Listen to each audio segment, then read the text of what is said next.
Hi there. Thank you for downloading, listening to, and watching the Lean Into Artcast. This is a show where a couple of visual storytellers get together and take on various topics that tend to cross one's path when you go on this endeavor of communicating with images. We think hard about this stuff, so you will too. My name is Jerzy Drost. I am a cartoonist and teaching artist, and the other host is named. Hey, I'm Rob Stenzinger. I'm a user experience designer, and I make interactive things, and I teach about that stuff too. He's the triple threat, everybody. Everyone's got so many layers of their threat sandwich. I just talk about mine more. Threat sandwich. So many layers to my threat sandwich. There's another T-shirt. So yes, if you're new to the show, this is two visual storytellers taking on topics that, you know, all the different things you think about when you make things that communicate with images, whether it's games, whether it's books, whether it's comics, whether it's animation. And this week, we're going to talk about a visual storytelling project called Lean Into Art itself, right? Yeah. I mean, that's the surprise, the long-term project we're talking about in the title of what would we do? Do I need to pose when I say this? Should you evolve your long-term project? Yeah, there we did. Yeah, okay, yes, we just did the YouTube title card, the thumbnail. Yeah, you know, like, or this one is another one. I sprained an eye when I did that. Like an elaborate thinking pose. Yeah. That's Should intensely thinking. Wow. Yeah, you can tell because the looking up and the and the finger on the chin kind of thing. Yeah. There, we've connected with people as humans. With emotion. Always good. But I mean, I feel like this is a timely topic in that we're approaching our 10-year anniversary doing this thing, and something we both celebrate on the Lean Into Artcast and in our own work is taking moments to like have a mission moment and recommit to things and say like, okay, what are we trying to do with this thing in the first place, and what have we been doing? And now that we look at what we want and what we have been doing, where are there any disconnects, if any? Where have some of our assumptions not proven true? Where have we been assuming without really thinking about it, right? And so maybe it's time for an evolution to happen, right? That's the other thing you discover when you do like these sort of mission moments and these check-ins and this sort of like restatement of commitment or not, right? That was another conversation we actually had. It was like, do we stop, right? So oh, sure. Yeah. You could I mean, many different forks in the road. You can change the project by ending it. You could really do something that changes it a lot. You could do small iterative change, or you don't have to change at all. I mean, those are like four cases I think of. And but you know, either way, for me, I get this feeling in my tummy when I'm about to poke evolve, and that's, I think, happening. Yeah. So yeah, it's worth checking in and asking if it's just something I ate, or it's a time to iterate on the project. I want to dig into that very sentence in the first part of the show. So let me hit the music so that we can go there, since you mentioned poke evolving. Yep. Oh yeah. That's the full length one. That's the full length one. I messed around with the TV edit. No, but so the music means that we're in the first part of the show. Okay, so like introductions are done. We are now talking about the topic, and so I just sort of like led with a case of stopping and explicitly articulating thought around a thing is a practice we celebrate. We sure do, man. We sure do. What episode is this? 342? However, you used the phrase, I have a feeling in my tummy when I'm about to poke evolve. There's an intuition in this too, isn't there? Yeah. There is. It's kind of fun. You don't have to acknowledge a sense of something needing something, right? But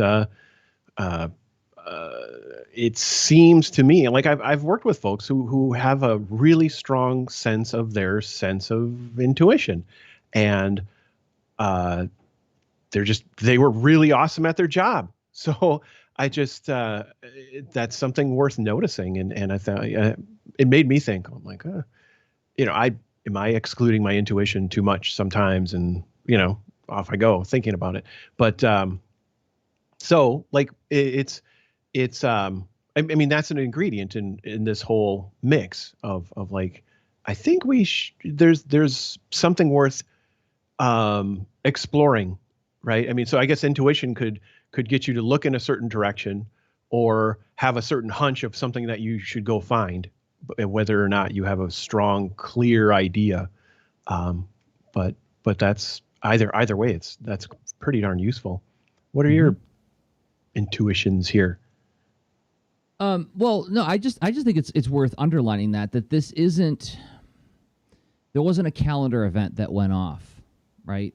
That said, like, okay, it's time to have our mission moment. Like, it can also be informed by, I think, actually listening to our bodies and being really attentive to what we're feeling. I have friends who are really, really good at articulating what they're feeling in the moment, and they'll talk through it while I'm talking with them. Like, I'll be in the middle of a conversation, and they'll stop and they'll say, okay, I'm feeling anxious about this right now. Why am I feeling anxious about this? Okay, is this something that I need to address right now? No, I think it's that. I'm going to put a pin in that. I'm going to put it over there. And then they like resume talking with me, And I'm just like, wow, the fact that you can feel something bubble up and you give yourself the space to like really like listen to it and address it. That's something I want to get better at. It's something I want to attend to more. Because, I had this conversation. I'm doing this residency in a middle school right now, and I was really trying to sell this case to my students about being able to say why you're feeling what you're feeling when you're looking at art, right? And like it doesn't have to be anything like elaborate, fully formed, or academic, but point to something. That thing there, I think it's that's making me feel this, right? I don't know, maybe, but at least have a hypothesis as to why you're thinking what you're thinking. And I said, like, can you imagine if you saw an interview with a famous movie director or actor or painter, game designer, and you said, like, hey, why did you decide to do this and not that? And they go, I don't know, just because, that's all. I'm like, that's not a very interesting interview, And the teacher jumped in. He said, I want to give credit where credit's due. And they're like, oh, yeah, it'd be like if you're a lawyer, you're like, my client's innocent. Why? Well, because that's all. Like, you're the worst lawyer of all time. Like, yeah, that's... That's a great character idea. That's what I said. That's what I said. It's like that's it. Can we just move on? I said, like, that's a comic strip right there. It's like world's worst lawyer. It's like there's actually a Kids in the Hall skit like that where Dave Foley played a lawyer like that. Or no, he was on trial. And he just kept lying. They're like, did you or didn't you? He's like, no. Gosh, this is easy, Anyway, but like so I just feel like it's worth honoring this idea that like it's a back and forth. It's a dialogue between like intuition, gut feeling, and being like having an open channel to your gut, right? So that way it can trigger the conversation to say, I think it's time to check in on this, have a mission moment, and think about what we're trying to accomplish. So that's all I wanted to do with them. That's a really I like that's a really good building block, and I think for me like this sort of mission moment was partially triggered by doing separate rigorous exploration and thought and planning, right? I was planning for 2 other products, and suddenly Lean Into Art came into mind, and I had some thoughts and ideas about like, well, these things for these projects would help Lean Into Art also. So why am I not doing that? And just that was part of the process for me. Okay. So this didn't just come from nowhere either. This also came from other, when you talk about like the threat sandwich that you referred to earlier, when you're working on other parts of your threat sandwich, that work can also trigger the gut feeling that leads to development of other things. So like these things aren't siloed, right? And the materials in the threat sandwich intermingle and inform one another. Yeah, they make one collective delicious flavor. But like, sorry, yeah. There's something to this. There's some. Well, let's put a pin on the threat sandwich and say, all right. I like to put my threat sandwich in the refrigerator for overnight, because then more of the flavor gets into the bread, and Just the right kind of soggy. Yeah. Okay. The metaphor is done. So let's dig into taking a meaningful look at what we're trying to do. I would love to, if you care to, pick apart you just like very deftly provided us with a framework to think about it and to not think about it. Because like when you think about like a long-term project, the difficulty that I immediately face is when you're in it, you can't see the whole shape of it, right?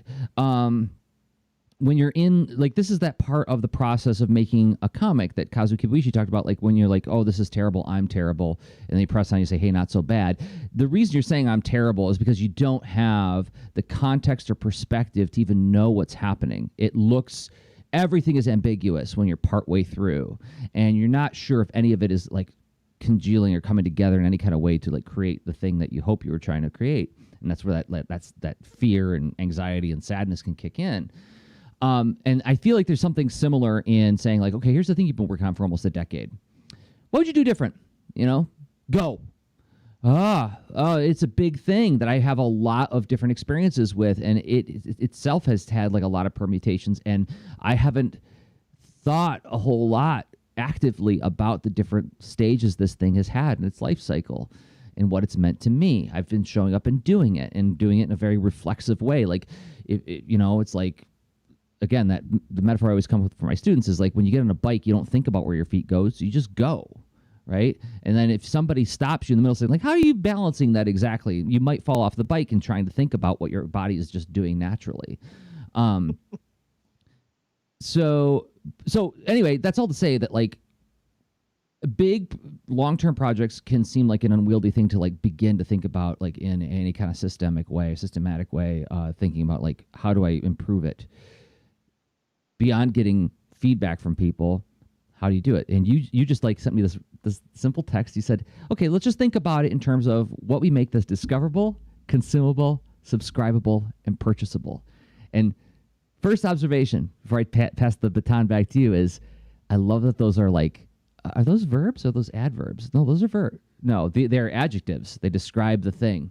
But they're all based on a verb that somebody's doing. Somebody's discovering, somebody's consuming, somebody's subscribing, somebody's purchasing. These are actions that we want to have happen. I have to imagine that was intentional.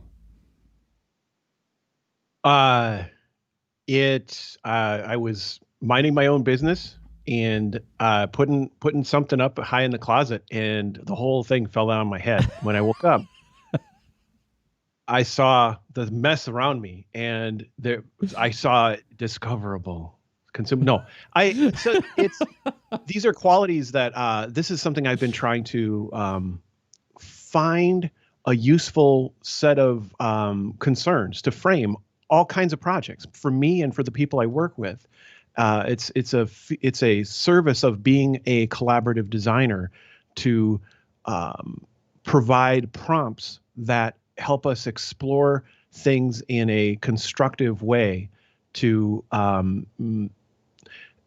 get past. So maybe to use our gut to start, but then to use and start including more. All right. Start including like, what can we observe in the world about our users? What do we know about ourselves and all these kinds of things? And if you pick good, criteria that I would consider good would be a quality that has this connecting usefulness between you and who you're trying to serve. And that's where practicing. So I've instigated lots of process for lots of teams to get thinking going about like, what are our principles? Why are we doing this? Right. And that kind of question can just land super flat. Like if you don't have any kind of follow-up, right? It's where you're like, yeah, all right, we're going to build a system. We're going to make a new piece of software. It's going to change the world. It's going to, all this stuff I've seen so many times. But what I try to carry with me are these like thoughtful conversation tools to get us all working together on the idea. And that's where this comes from. So it comes from in the moment when I replied to your text, I came up with this phrasing, but it's from all this other practice, right? It's saying if you think of your endeavor as a system, it's not just a moment in time. You create something, that's a whole timeline. You put it into the world, that's a timeline. You help people be aware of it and to buy it, all that stuff. And then like put that into one big mental model of like what makes a healthy professional creative endeavor. And I think other folks can come up with these kinds of things too. Like it's just sort of thinking about it. It's like the whole cycle of creating something, putting it in the world. Well, great, it's out there. And this comes from the pain of like doing it right sometimes and doing it wrong and all kinds of mix for myself, for clients and what have you. And also working on projects that had a project phase to create a plan for demand generation.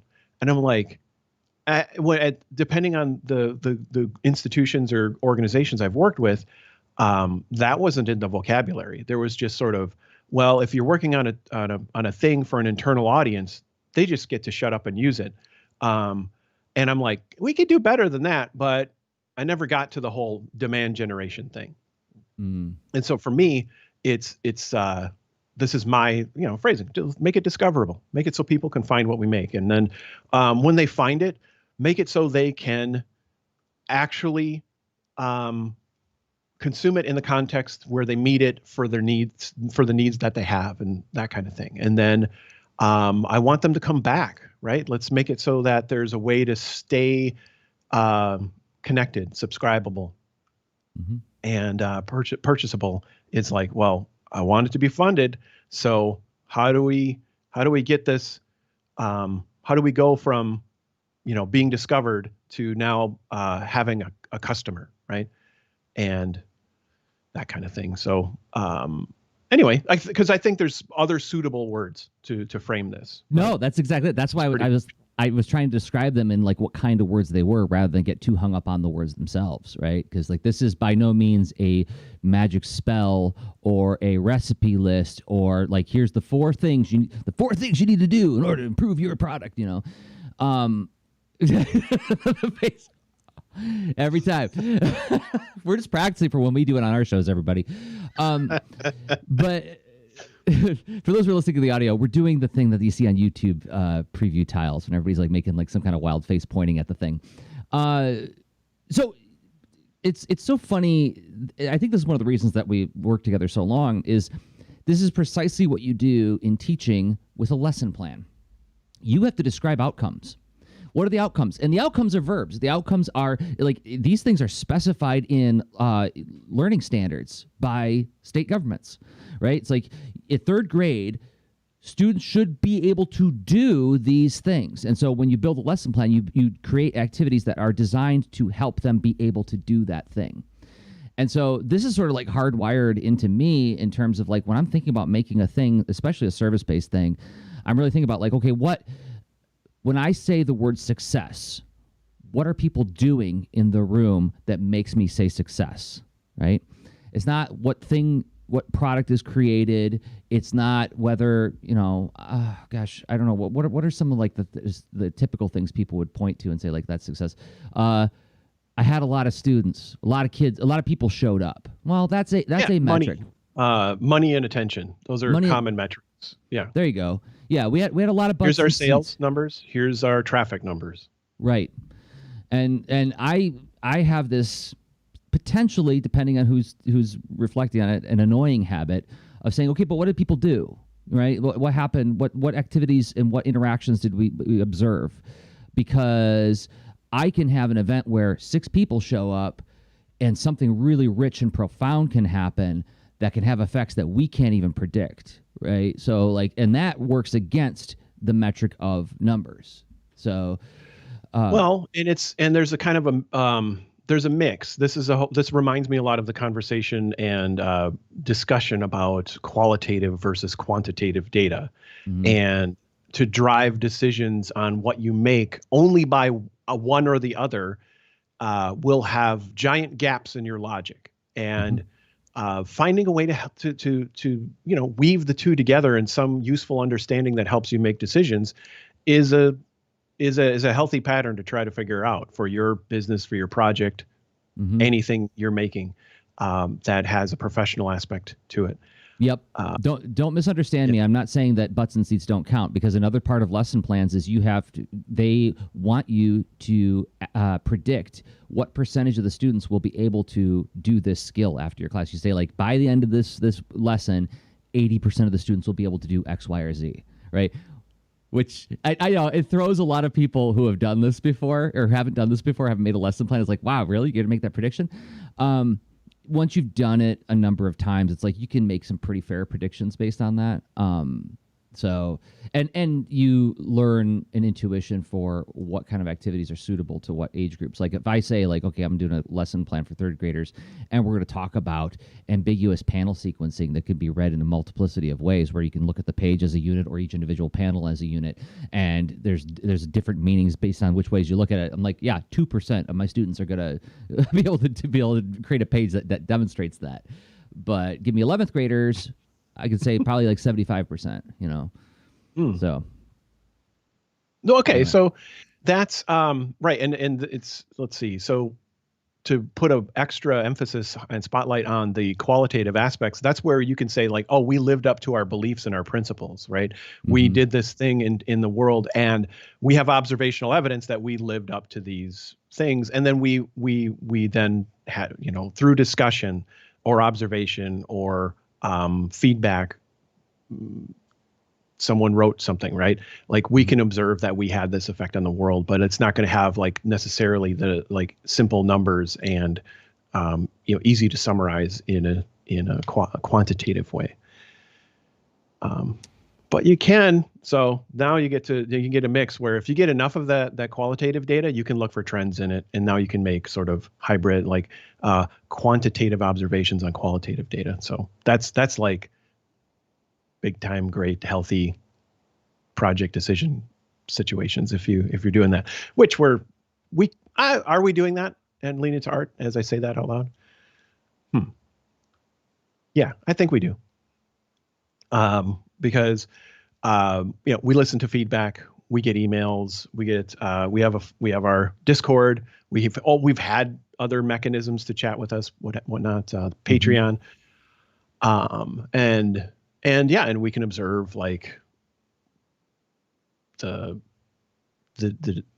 numbers that we've experienced through time, right? The audience and patronage and sales and stuff like that.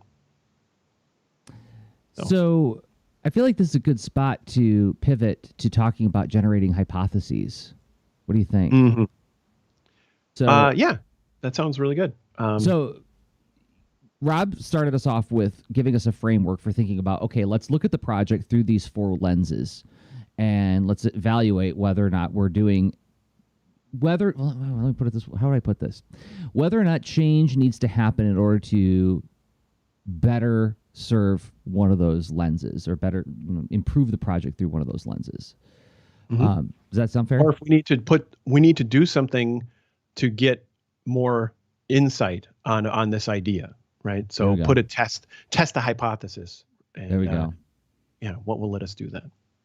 Cool. All right. So we're going to come back in about a minute and 30 seconds to talk about that. Like, so fair enough. You come up with a framework for thinking about whether or not your long-term project needs to be evolved. How do you start laying out some ideas, and what informs the hypotheses that you're putting out to begin to test? But before we do that, we got to thank some people who make this project possible. And those are the people who support us on Patreon. Yes, patreon.com/leanintoward is the website. What is it? It's a way for you to give us a monthly upvote. If you believe in me and Rob and what we put together here week after week, you can help make it more sustainable by supporting us for as little as $1 a month. You can also do it as a one-time contribution for whatever you think is reasonable, and then avail yourself of the behind-the-scenes content and then punch out at the end of the month. But I want to thank 5 people who have been doing this on an ongoing basis, showing up again and again. Actually, a new subscriber, Art Muffin. Believe it or not, all of these people are on Instagram. None of these people had Twitter accounts associated with their Patreon. So Art Muffin is on Instagram at Art Muffin Studio. Thank you, Art Muffin. And Sarah Lutfi. Thank you, Sarah, for believing in us and what we do. You can find Sarah on Instagram at twisty.tree.studios. These will all be linked to the show notes, by the way. And David Armentrout. Thank you, David. And you can find David on Instagram at ARDL Armentrout. The 2 T's. Really? Okay, I'm going to put that in the show notes as well. And Dotto. Well, Dotto you can find on Twitter at Dottotronic. Thank you, Dotto. And Stephen Stone Bush, who's on Instagram at SSStonebush Art. Again, linked all in the show notes. You can join them all at patreon.com/leaningtoart, where you'll find all the shows we make, as well as the extra leans, the shows we record only for people who support us on Patreon. Those posts become an open mic thread where you can talk about whatever you want, a safe space with fellow leaners.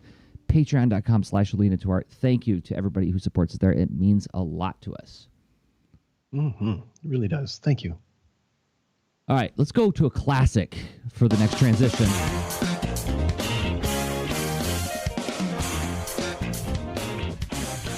Now, why can't you capture that on a YouTube tile? Oh, do they do animated GIF ones? No, they do not. So we're in the next part of the show. Let's talk about generating hypotheses for evolution. So do you have any place that you'd like to start with this, Rob? Or do you want me to kick us off? Well, let's say, so I think you led us here, really in a straightforward way. You have having some way to question your big project lets you come up with ideas. Then those ideas may become something that you would want to explore further because they seem to hold up. They resonate with other experience. There's things that you've been wanting to do for a while, and you've sort of added layers of insight over time. And it's like, wow, that one's really important now. So there's things that we've experimented a lot with over the years, like our format, right? Mm-hmm. In sometimes small ways, sometimes big ways. We've done, things like 2-minute practice. We have a whole little baby podcast that pops out of an episode once in a while. And that's, an interesting experiment, and it's been fun to, see subscribers to that. And there's not necessarily a direct, let's say we don't have magic insight because we don't aggressively look to gather data about all the things we make. We get enough of the naturally observable data, right? A sale, subscriptions in RSS feed, downloads on the podcast, stuff like that. That's pretty natural and easy to do, not intrusive, right? Mm-hmm. So, anyway, there's the ideas about the format. Like, format really dictates a lot. We can talk a long time for in question and explore stuff. We know this. It's not like, oh no, what are we going to talk about? Shudder. Oh man. So, because we've tried, doing, theory, let's say theory, then practice then theory. We've tried, one big topics. We've tried series of topics. We've done like 2-minute practice. We've done all kinds of different topical aspects to the format. Let's filter it through a particular lens and revisit it, reading, watching, playing. Extra Lean, which you can find on Patreon, right? That I mentioned a moment ago, which is that one is absolutely experimental, where we just turn on the recording without any prompt, see where we go, and we look for the part where it ends, and it always ends with us saying a sentence where we're like, "That's the point. Okay, close it." But you never hear us say that. It's just it stops. But like that, like when you're listening to it, you can see me and Rob looking at each other like, "Aha, that's it. Okay, shut it off."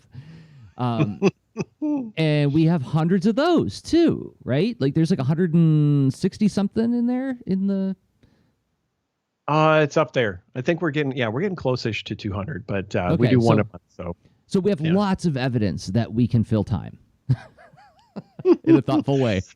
And the thoughtful way. We even if we don't bring a topic, we are topic finders and explorers, and that has a thing where I don't exactly. There was something you said as we were doing our hypothesis forming that I had an aha. It reminded me of, well, hey, wait a minute. This like you're describing a format for the show that it's a new evolution. Like it would essentially turn it into a mini workshop. Yeah. And What's funny And is I didn't know that you were working in parallel in the same direction. It's really funny. I was like, as I was working on my notes, I'm like, I wonder what Rob's going to think about this.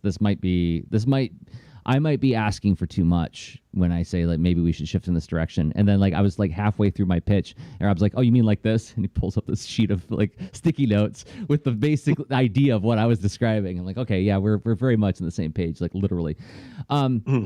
So I was thinking about the word consumable, and consumable to me, that word translates in my head is, and we're modeling this for everybody, okay? Like this is like us modeling the thinking that one does when you create a framework to evaluate the thing you make. So putting lean into art aside just for a second, I went to my YouTube watch history. I went to my search history. I looked at my behavior and my activity, and I said, gosh, I don't spend more than 30 minutes on almost anything. The only thing I spend more than 30 minutes on at any given time is if it's something I'm playing in the background while I'm working. Like then I'm looking for a 3-hour thing, right? But I'm not attending to that. Like as a matter of fact, it can't be too interesting. There are podcasts that I can't listen to when I'm drawing because I'll stop drawing and like start thinking about them. Or if I'm like doing lean back television, watching in bed kind of thing, or having a movie playing while I'm drawing kind of thing. But very rarely do I listen to anything informational or thoughtful in any kind of chunk bigger than 30 minutes. So I said to you, Rob, I said, it seems to me that if we just created like a scaffolding of prompts, here's this section is the meta activity. Establish this idea in 5 minutes.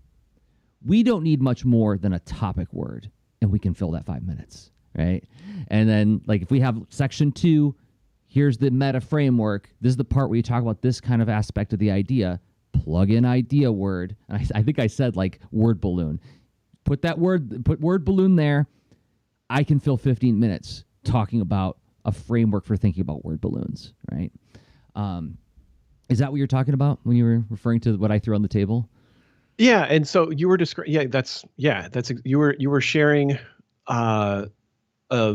that sort of, well, it reminded me of a mini workshop thing that a hypothesis I tried to test in November, but it didn't work out well for me. So and this is where lean into art is a healthy collaboration. Like I get a lot out of it because of our, we shape one another's, we react to one another's ideas, which are, and we're constantly trying to weave and build and figure out useful things about our topics, and that's a lot easier to do for me when I'm paired up with Jerzy as opposed to when I'm writing an article, which I've been doing now every day because it's part of a creative challenge I'm doing, and so what's interesting is to turn a workshop into a conversation that has some structure, that we dive into a specific thing, because of our practice. It's almost like taking a look at your business and saying, wait a minute, if I just take a fresh look, what are my raw capabilities? What are my capacities? Like, what am I really built to do and deliver and whatnot? And so the conversation, building the hypothesis, felt or sort of imbued in a positive way of like, this is building on strengths. And yeah. That was so the first question is like, what am I noticing in my behavior patterns? And then, but what do I have the capacity to do? Because another thing that I thought about when I was coming at this idea is like, we have a certain amount of time budgeted to this project every week. And at least for the next 10 weeks, I have no room to add to that capacity. So it's like, okay, what can we do with what we've already got? Then, okay, well, let's look at different scenarios of what this thing could look like, and do we have the skill to do that? Is this asking something new of us, or is this building on something that we have tons of practice about, right? So that was another part of my internal math, was like, I don't want to add any new ambiguity in terms of asking for more time or asking for more big skill acquisition, right? Like, as exciting as it is to level up at new things, it's like, well, can I make this more interesting for me and for everybody else by like reapplying my skills in a new way? Basically, it's like wanting to have a credible perspective that's not super risky, right? So if you're saying like, I want to make a plan that includes a lot of stuff I'm confident in versus things that are big variables, and I'm taking a guess, and my estimate pretty much is a guess, right? So that's right. It makes it a very credible hypothesis. And then part of that like exploration of the hypothesis, at least for me initially, and I think it came into our meeting that we had this week, was, but what do we lose? What goes away if we change and turn it into like a series of mini workshops? And the first thought is like, I know there's people who enjoy the careful, gentle, thoughtful path that we take, and we let it go as long as it needs to go. Right? That you can't do that if you introduce a lot of structure to something, right? At least it becomes very challenging to do if you want to respect the conceits that informed the structure in the first place, right? And so then we thought, okay, well, what can we do with the budget we have that plays to that strength, right? So we were playing around with that too, but this is one of the reason I just bring that up is it's one of those things that I know with other projects, creative projects of mine, when I've had these kinds of like hard discussions with myself, or even with an editor or with a trusted advisor, and they look at it like, I think this bit needs to go away. I can sometimes be like, no, that's the part I really like. That's the part that I think really makes this thing feel like me. You can't take that away. Okay, well then, if you can't, how can you keep it in a way that is new? How can you work with that? And so I don't know. I remember our discussion came into this idea of like, well, Leon, we started talking about like, what is the project itself? Like, what purposes does it serve? What goals do we have for the project, and what goals do we have for us? And can that help shape the hypothesis? Yeah, I mean, certainly. It's let's see, so what were you thinking about? Like I remember partway through the conversation, the nature of that planning session. It's, something. Well, I like to look for sort of positive reinforcement, right? And then like having, I mean, hopefully your endeavors, your suite of professional things, hopefully have some kind of direction that fits with what what you believe in and the stuff you want to put into the world and how you want to do it and all that. A framework for that to consider is the creative coat of arms. Are you, without editing, seek to do what you love for a community you care about, using tools and methods you believe in to engage in a sustainable trade. That's a potential formula to consider. And so does this contribute to whatever your answer is to those questions and that kind of thing?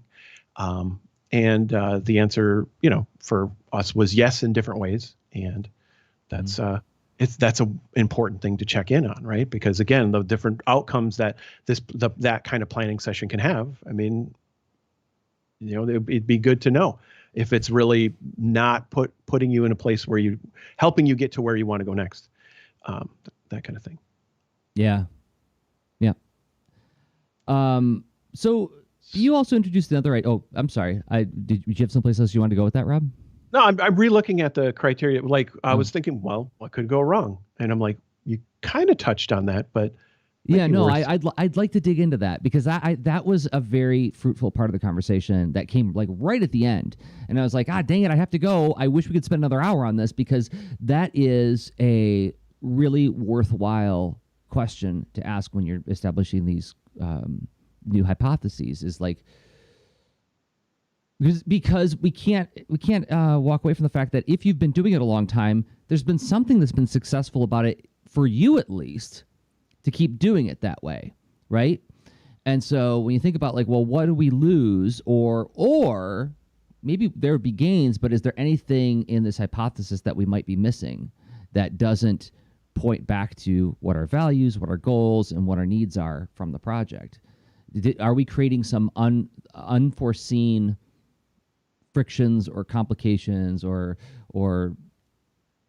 Is our math wrong in terms of our capacity and the new way of approaching it?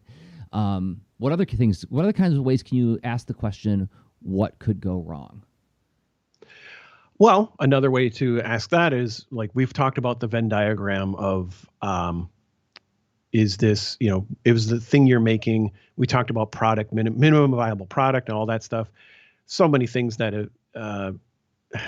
in this episode, we say certain things that have become buzzwords and contentious in different communities. A lot of tools have a hype cycle, all that kind of stuff. There still can be something useful at the heart of it anyway. So there's a Venn diagram that tries to think systemically about putting stuff into the world, and it combines sort of a business engineering and design perspective. And it's is this thing? Do you have a credible insight that it's feasible? Right? Can you build it? Do you have a credible insight that it's viable? That would it nourish your company by doing this? And is it desirable? And there's way more qualities to add and principles to all these different things, but it's handy and a quick way to start by just saying feasible, viable, desirable, and put on your critical hat to look at, well, am I sure, and what could go wrong, right? Because if you're in a collaborative session, you're doing some work, and if everyone's like enthusiastic and excited and nobody has any naysaying tendencies, right? You can go down silly happy paths that aren't well thought out, but feel awesome at the end. Mm-hmm. And so everyone's got armloads of baloney ready to carry with them, and they'll be like, I'm going to go do something important with this baloney. And then you try to do it, and it's like, wait a minute, I just have an armload of baloney. What? I got to do my real work. And so we want to do something that has, that holds up. So asking what could go wrong is a nice way to open that door and think critically and start including different folks. Like even in our conversation today, I had one hunch that I have what could go wrong is our audience that likes to put us on in the background and be like, I got some art. I'm in my art studio with my art buddies, right? I don't know if they're going to be as well served by the new stuff. It depends, because I don't think we're going to. So then we could dig deeper of like, well, is that true? Like, would it be really a big risk? What would make it disharmonious to them? Mm-hmm. So they may end up, I don't know, maybe just listening to a longer playlist of us, or maybe just, not getting into it because I'm planning on starting a soundboard habit of, duck quacks and foghorns. And that's just part of the deal, like it or not. Oh, it's the platypus and the toenail in the morning. Not going to do that.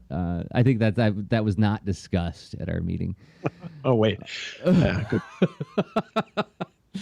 But yeah, you're right. Like I think evaluation of risks can be a buzzkill for, some people. But I think it's a necessary and it's just a reasonable thing to do, is like just at least take a minute or two to think about, like, are there any ways that this could go wrong for us?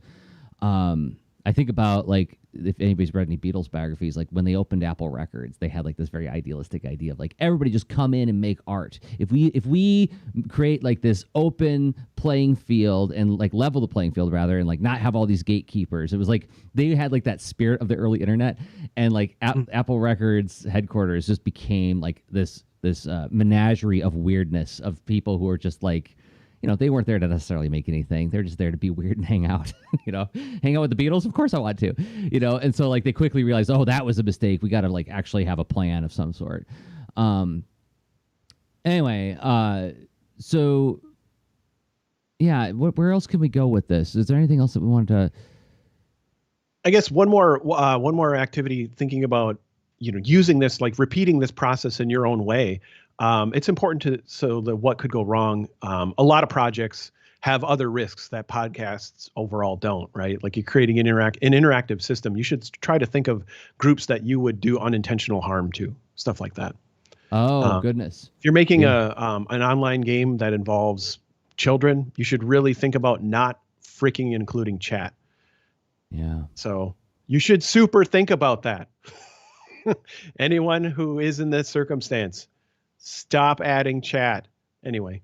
Yeah. No, now that you mention it, I had to have a difficult conversation with a young person, a 12-year-old, and they were playing an online game like that, and the chat thing came up, and they were basically saying like, yeah, I just have to mute people all the time.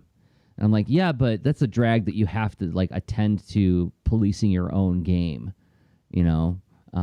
This is my pissed off face. Yeah. Because it's you when you're providing such a thing to the world and you don't think critically about it, about the unintentional harm, and then there's an obvious whatever. Anyway, so like there's an abandonment of responsibility. So what could go wrong is, it's a deep well, and it depends on your team and your influence. What can you control and all that kind of stuff. But it's an important, worthwhile can of worms to open up. So, and especially when you're on, making systems that can affect people in more ways. But even this project, we find utility in such a question. I don't know if there's any place else that I feel like going on this one. I mean, I guess the only other thing go ahead. What stands out? Well, to the you? one more, like it's the one more is opening up to like a call for feedback, right? Yeah. Okay. Yes. Let's talk about that. Okay. So yeah, go for it. Well, basically, we're closing this episode with this thought, and we're actually gonna come back in a couple minutes and talk about, remind everybody of the 2-minute practice. But as we come around to, sharing what we can share about what we're discussing about like the future of Lean Startup, I think the conclusion we came to is that an evolution is called for, right? It's time for some changes to happen. But we're thinking really carefully about the value that we create and what we find value about it, what we think the leaners find valuable about it. And maybe instead of like getting rid of something, like recombobulating it, like putting it together in a new configuration to do a lot more of the same thing, but in a way that addresses these ideas of discoverability, consumability, subscribability, and purchasability. But we've got our perspectives. We want to hear what your perspectives are, right? So what do you, the people who listen and watch and download, what do you think? Now, I find that in my classroom, I like to use the terms any thoughts, questions, or wonderings, because I think that sometimes when you ask people like, what's your opinion on X, Y, or Z? What do you think about this? Any questions, everybody? I feel like that's a big ask sometimes. It gets people, and some types get into a defensive position going like, oh, I got to come up with a good question. No, you don't. You could also just wonder about something, right? Like what about this, right? And that could be a prompt that can get a conversation started, right? But with that in mind, I'm not saying this is the way we're asking the leaners. I'm just saying that like I think hard about the way I ask for feedback from my classroom. We have a thoughtful way that we want to ask for feedback from the leaners. So I wonder if I could kick it over to you, Rob.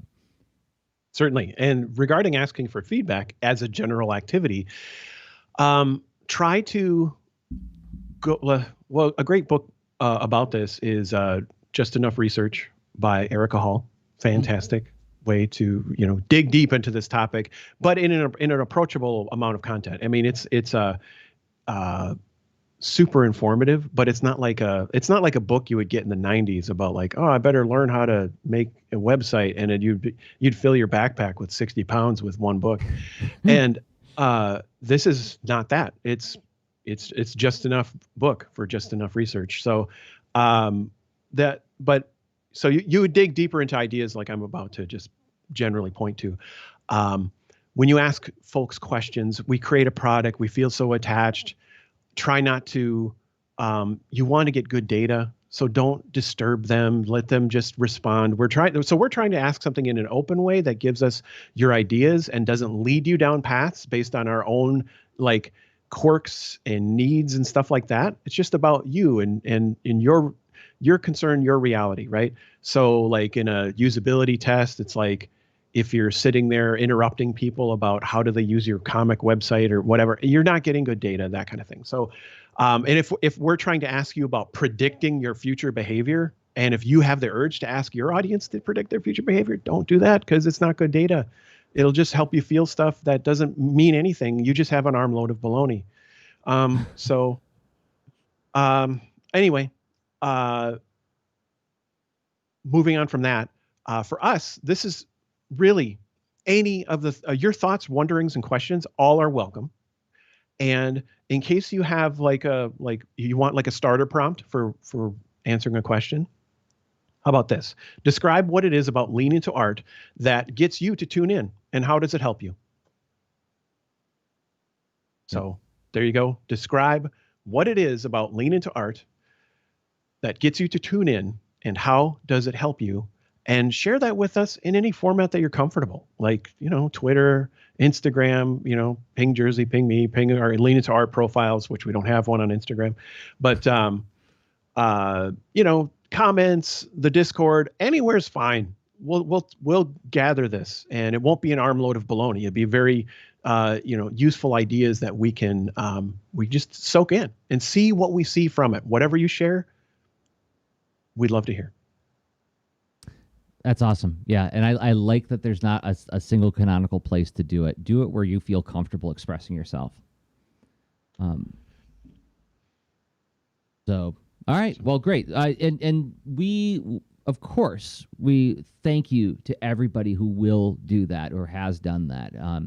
It is extraordinarily valuable, and we know that we're asking for your non-renewable resource, your time, and we respect that, and we're very grateful for it. So thanks to everybody who does send us some feedback to help shape this thing that we've spent a long time working on and would like to continue working on. And we would like it to be as useful to you as possible. So. Okay, well, how about we take one last break, and then we'll come back and remind everybody what our 2-minute practice is coming up. That sounds excellent. Okay. All right, we got to thank a few more people who make this show possible, and those people are us. We make the show possible, and we make lots of things, and we think hard about those things, and we bring that thinking into this project called Lean Into Art. And the thing that I make that I hope you will check out is the 4 Million Years Later podcast, which is a project I work on with another friend of mine, my buddy Hoover, who I've spent 26 years now talking on the telephone with him about the Transformers Generation 1 cartoon. And we've decided to formalize those discussions into a podcast. And it is not a casual phone call anymore. We've discovered that we're digging really deep and thinking hard about the unintended philosophies of this cartoon series and some of the really deep story analysis of what we think they were trying to do sometimes, and when we think they really knocked it out of the park, when we think they fell a little short. And this week's episode is episode 50, Triple Takeover, where 2 of the Triple Changers take over the Decepticons. And I'll spoil my story analysis. I interpret it as the story of the ambitious underling who gets in over their head, and the reason they're in over their head is that they don't have the perspective taking and broad context of a real leader.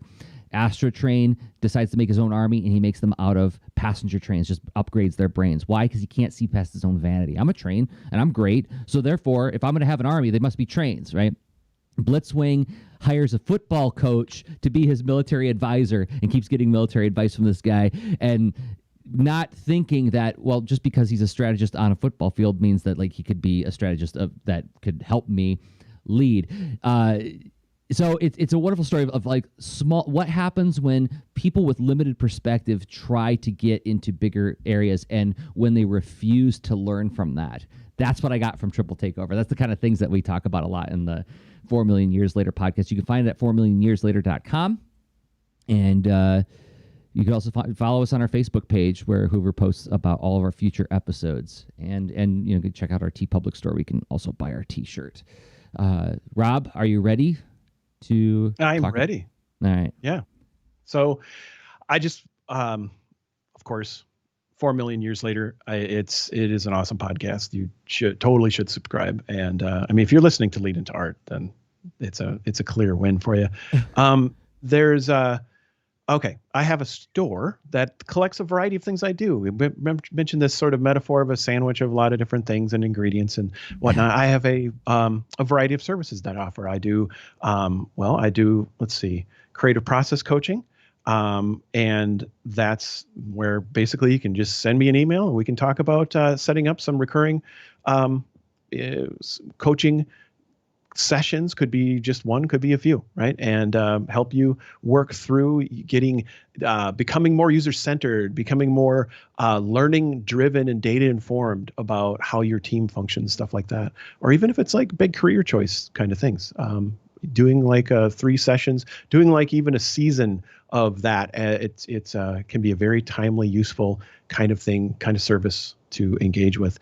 A little bit of creative coaching. And then, of course, I do workshops as well. I do, let's see, drawing user journey maps recently. And so on Skillshare alone, I have over 300 students and lots of positive feedback. And this is all for just digging into the collaborative process, a little bit of the hows, and using the MacGuffin of this map of stuff over time that how they affect and appear in the world of your audience and serving them. And then what about all the teams and stuff and the people and the skills that make those moments in time possible? You can use a journey map to. Rob, did I lose you? Oh, he's back.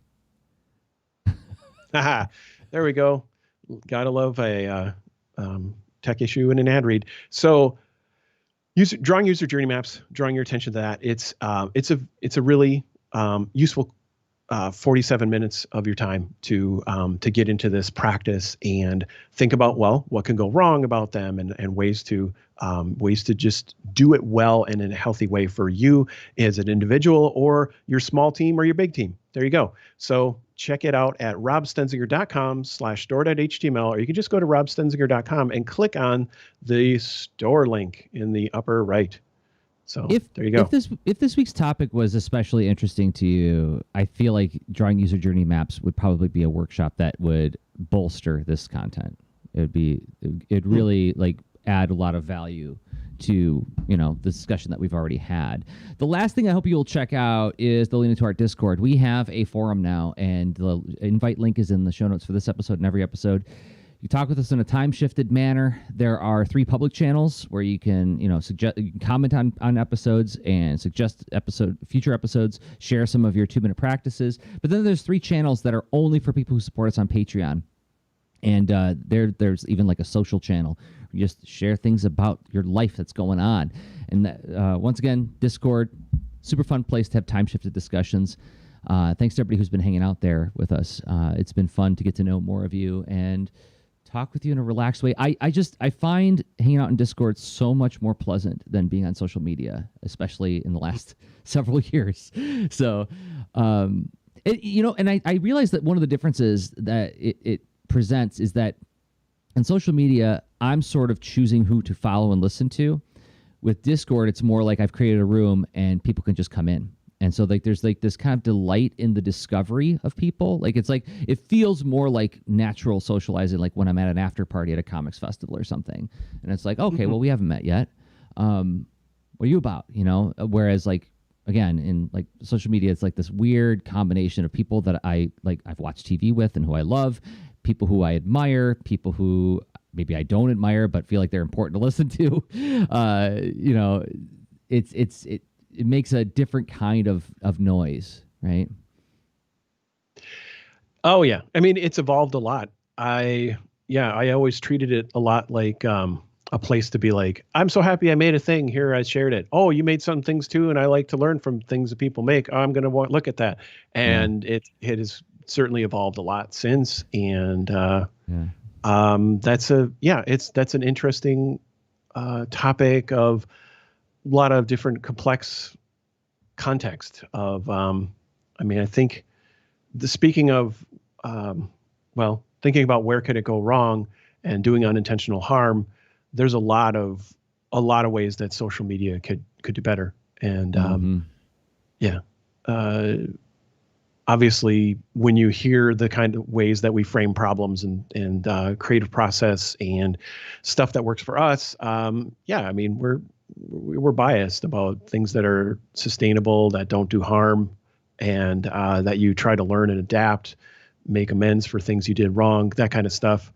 And yeah, social media, not doing so great with that. Yeah. So.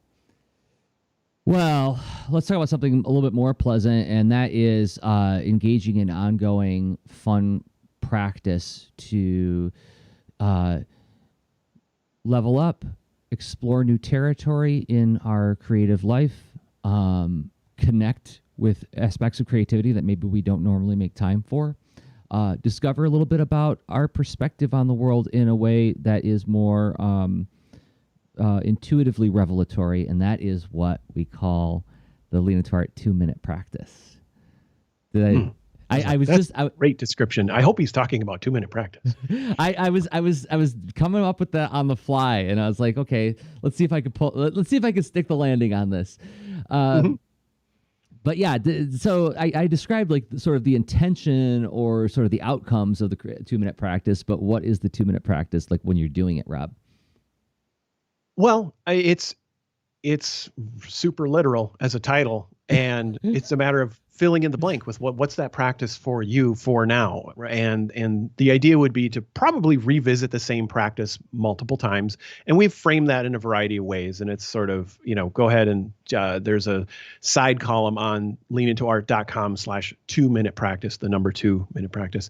And it's what do you want to put in your, in your way, what that you want to experience that you're not getting around to, and that this gives you an excuse to just lower the cost so low that it's, it could just be getting acclimated to a new art tool or some aspect of your business, and how do you want to dig in and learn more about it.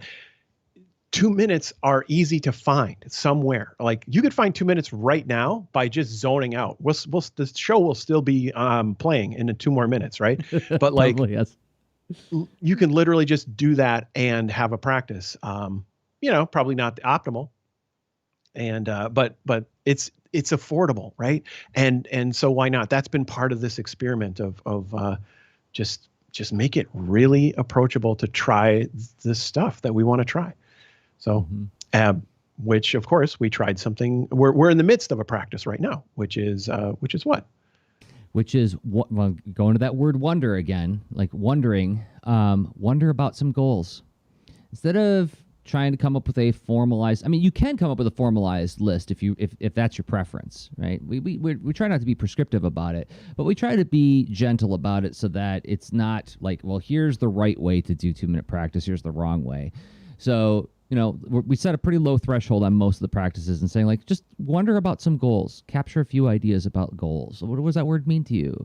What are some of your goals? Whatever is triggered in your mind when you think of goals. It could be, I'm going to grumble about goal oriented thinking for a while, right? But let tell you what you can do with those goals. Yeah, up your goals right now, pal.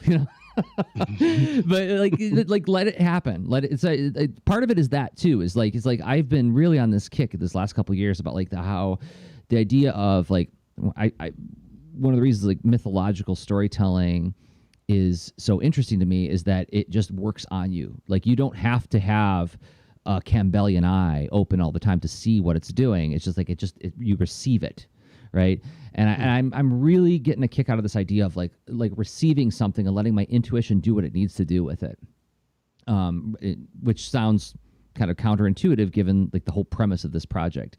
But it's all one thing, everybody. It's like it all builds on each other. It all feeds into each other, right?